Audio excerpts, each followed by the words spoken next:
jam walemon bandiraɓe musidɓe tedduɓe hettiɓe heeɗiɓe daraɓe Ayaw Pindi TV en garti e kattande jomiraɗo gam yettinandon ko sifa e kelle gadan e jayndeji leydi Sénégal. Joni palen koye jayndeji ɗi. Eden goni e alkamisa sappo e goo lewru septembre hitandu ujunnaje ɗiɗi e nogas e joyi ko sifa e kelle gadane e jayndeji leydi Sénégal. Eden puɗɗoro e jaynde Sud Quotidien hono jirɗon no ɓe mbaɗiri e gardidi natal mabɓe ɓe mbaɗi toon ko ɓen ɓe ganduɗa wonɓe tikkere hofgo juuɗe ɗum koko yowiti e ɓen ɓe ganduɗa kañumen goni fittoɓe booli hani e ɓoftoɓe kurjuraji ɓe kolliti toon wonde kay oɗo saaha joni caggal nden ɗon tikkere hofgo juuɗe ɗum fuɗɗima jibinande kulhuli wonande kay yoga e ɓesguli ɗi saabu balisaji ɗi tawe ɗum yoga e nokkuji e nder lamorgo ngo Dakar ɗum ina tawe e nder nden ɗon jayde ganduɗa kay ko kam woni jayde wiyetede Sud Quotidien ko wona ɗum ko kamɓe musidɓe janiyankoɓe Sud Quotidien ɓe garti e on mo ganduɗa kañum woni maire mo Dakar woni Abbas Fall o ɓayini ngol ɗon ɗerowol golle no of jogori e jogorade hono ndin ɗon mairie ɗum ina tawe e nder jayde Sud Quotidien. Jayde Quotidien le Quotidien kañum arti ko yala haali e BTP e caɗele e tawatede muɗum ɗo ete nder leydi ndi ɓe kolliti noon wonande kay laamu ngu ina joganiɓe ko ina tolni e milliard uji 19 e milliard tawa kay ko ɗin ɗon entreprise aji ɗi ganduɗa kay kañumen goni gollodirtonoɓe e laamu ngu joguiɓe ɗin ɗon sancieji ɓe kolliti kay won hen e sancieji oɗo saaha joni koko daari sa yeehi toon a tawata toon hay goto sababude muɗum noon ko ɓen ɓe ganduɗa kañumen gollotonoɓe e ɗin ɗon sancieji joɗima ko ina tolni e lebbi 5 hande jiyani haydara ko yowiti e jobdele mumen ko ɗum jeeyi sababu dartugol ɗen ɗon golle jande nde arti hen kona ɗum ko ɓe garti mo ganduɗa kañum woni Farba Ngom le maire de la commune des Agnam. Farba Ngom ɓe kolliti noon hande kay ko woni hande ñalawma makko gongore gongo ɗum ko yowiti e nden ɗon ɗaɓɓane nde o wonno gam o wawa hebde liberté provisoire hono jande nde waɗiri e caggal nde cellal ɓandu makko hokkanimo heddade toon to suudu dumbirdu jay e wiide e jayde nde ganduɗa kay ko kam woni jayde Quotidien le Quotidien. Jayde Les Échos kañum arti ko e caɗele ganduɗa kay ina tawe toon to parti socialiste woni PS ɓe kolliti noon oɗo guide religieux mo ganduɗa kay biyeteɗo Moustapha Bachir Ndaw kanko noon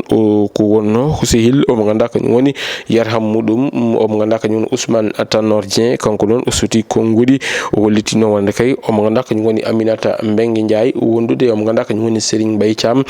poti ko wadde retiré ɗalde hono ko yowiti e guete ganduɗa kañum woni on ɗon parti sukaɓeɓe yoɓe paam kadi ko parti o adi e personnage mabɓe ɗum ina tawe e nder nden ɗon jayde ganduɗa kay ko kam woni jayde wiyetede jayde Les Échos. Jayde L'Observateur kañum arti ko e ɗen ɗon jagorde ɗiɗɗe ganduɗa kay ina taweteno e laamu yawtugu ngu woni tan woni gouvernement e jawtuɗo o omo ganduɗa kañum woni Ousmane Diagne kam e Jean-Baptiste Tine e wiide mabɓe noon caggal nde ɓe mbaɗa limogé e ɗin ɗon postuji mabɓe ha joni de haɓene jokki gollade ɗin postuji ɗum ko jayde nde ganduɗa kay ko kam woni jayde wiyetede jayde L'Observateur ko hen arti e hello muɗum arwani o.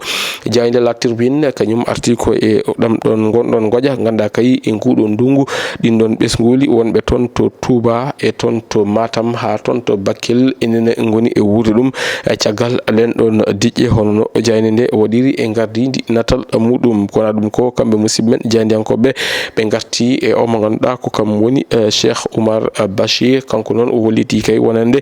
yo laamu ngu ɗaccit omo ganduɗa kañum woni e Farba Ngom so wona ɗum so tawi Farba Ngom hurtima e jawmuɗum toon to suudu dumbirdu maɗum wonanɓe conséquence uji ɓurtuɗi wonande kay e wiide nden ɗon jayde ganduɗa kay ko kam woni jayde wiyetede jayde La Tribune. Jayde Direct News kañum arti ko e omo ganduɗa kañum woni gonnoɗo ɗo e ɓiɗɗo gonnoɗo ɗo e to hoorejo leydi Sénégal woni Karim Wade e kanɗon lande wiyete ko parti démocratique sénégalaise e wiide mabɓe noon caggal duuɓi 9 ɗi ganduɗa kay kanko Karim Wade o yalti ɗum leydi ndi beele kanɗon lande wiyete ko PDS ma waw wadde rebondir caggal ɗum noon ko namdal ngal ganduɗa kay musidɓe men jayniyankoɓe ganduɗa kay ko jayde e Direct News waɗi ɗum e gardidi natal muɗum. Jayde Vox Populi kañum arti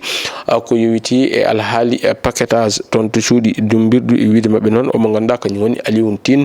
kanko noon o yonnani ɗum hay saaha goto o wolliti ɗum man kay wona fayida ɓe ganduɗa kañum goni e nder cuuɗi dumbirdu leydi Sénégal ina tawe toon ɗum ko woni ko wiyete ko paquetage ɗum ina tawe e nder jande nde kona ɗum ko ɓe garti e omo ganduɗa kam woni Abbas Fall maire mo Dakar witande ko Abass Fall waɗi décliné ɗum ko wiyete ko ambition ngaji makko yuwiti e dow ngardingo makko toon to mairie mo Dakar. Jayde L'As Quotidien arti koye konngudi mo ganduɗa kañum woni Cheikh Oumar Bachir Tall kanko ɗon o holliti wonde kay so tawi kay yo laaɓu ngu wat feere ɗaccita mo ganduɗa kañum woni Farba Ngom so wona ɗum so tawi Farba Ngom ruttima e jomuɗum toon to suudu dumbirdu ɗum wonde ma wonan ɓe caɗele mawɗe ɗum ina tawe e nder jayde nde ganduɗa kay ko kam woni jayde wiyetende jayde L'As Quotidien. Jayde yor kañum arti ko e jillu ganduɗa kay hoorejo jagorɗo woni Ousmane Sonko nena waɗa ɗum toon to Émirats Arabes Unis wiide ɓe noon kanko mo ganduɗa kañum woni Ousmane Sonko o yidiri e ɓe ganduɗa ko kañumen ngoni investisseur uji wonɓe toon to Émirats Arabes Unis ngam yewtide mabɓe ko yewti e diplomatie hani ganduɗa kañum woni économique woni faggudu ɗo e nder leydi Sénégal ɗum ina tawe e nder jayde nde ganduɗa kay ko kam woni jayde wiyetende jayde yor jayde gendiri nde Le Soleil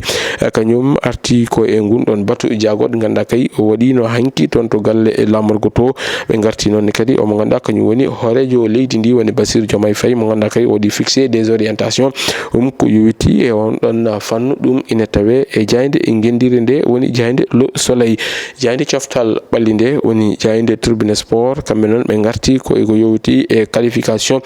coupe du monde 2026 ɓe kollitino wonde kay oɗo saaha joni gay ko kolle mawɗi wonande dunde Afrique ono leydi Cameroun kam e leydi Nigéria oɗo saaha kay ne gondi e caɗele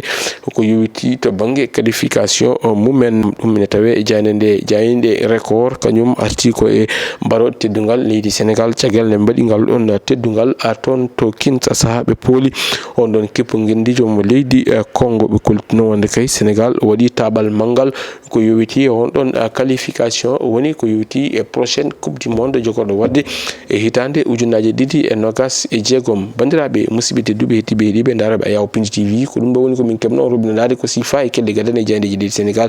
adi meɗen robindo jaydeji wonata ko aljuma janggo soko keno haaji ɗo e nden min mbiyon jokke ɗoftade kam e rewidade programme uji Pindi TV Allah jarama on jarama.